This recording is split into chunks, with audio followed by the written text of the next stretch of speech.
ఈరోజు మనిషి ఎందుకు అర్ధాయుషిగా మారిపోతున్నాడు? సో ఇక్కడ ఆజ్ఞను హేతువుగా చేసుకుందట. అంటే అపవాది ఎలాంటిదండి? మరణము యొక్క బలము కలది అన్నాడు పేతురు గారు. మరణం యొక్క బలము కలదంటే చంపేస్తుందా? ఎస్. కానీ మరణం యెహోవా వశము కదా. మరి అపవాది ఎలా చంపేస్తుంది అంటే చట్టాన్ని అతిక్రమించేటట్టు నిన్ను చేస్తుంది. చట్టాన్ని అతిక్రమించేటట్టు ధర్మశాస్త్రాన్నో లేదా బైబిల్నో వాక్యాన్నో అతిక్రమించేటట్టు చేయడం దానికి పెద్ద విషయమేం కాదు. ఎందుకంటే మనం దేవుడు దేవుడు దేవుడు అన్నా కానీ దేవుళ్ళు ఉన్నామో లేదో ఒక్కరోజు మన తక్కిడి మనం పట్టుకుని ఆలోచించుకుంటే సాయంత్రానికి ఆ తక్కిడి ఎటు దూగుతుందో తెలిసిపోతుంది మనకి.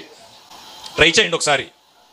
సో ఇక్కడ విషయం ఏంటంటే మనిషి ఎందుకు అర్ధాయుషిగా మారిపోతున్నాడు?